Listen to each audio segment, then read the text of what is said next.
हा लक्ष द्या इकडं.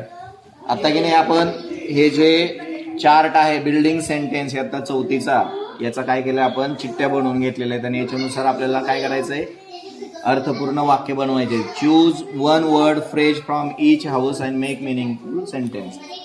सगळे बनवलेले आहेत.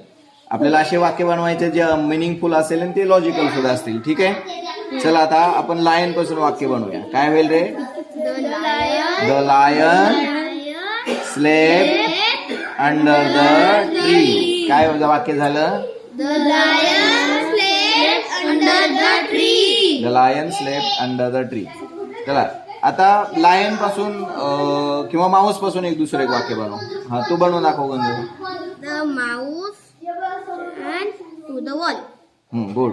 The mouse ran to the wall म्हणजेच उंदीर भिंतीपर्यंत पळाला. टू द वॉल म्हणजे भिंतीकडे. The mouse ran to the wall. बर, तू कुठलं आहे? तू बनव एखादं वाक्य याच्यामधून. हे डबल वापरलं तरी चालेल, असं नाही की ते सरळ सरळच पाहिजेत असे. अ कॅट पासून बनव. A cat. बर.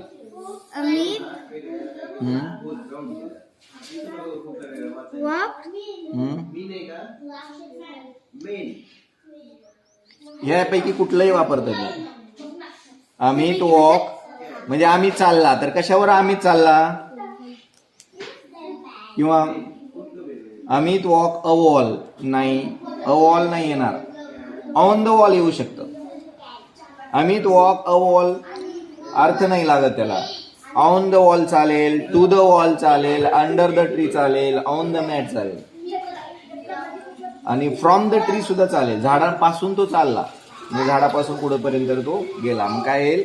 Amit walk on the mat म्हणजे तू कुठं चढलाय? मॅट वर चालत होता, त्याला थंडी लागत असेल मग. बरं, पुढचं तू एक बनव. अ jump a wall. A cat jump a wall.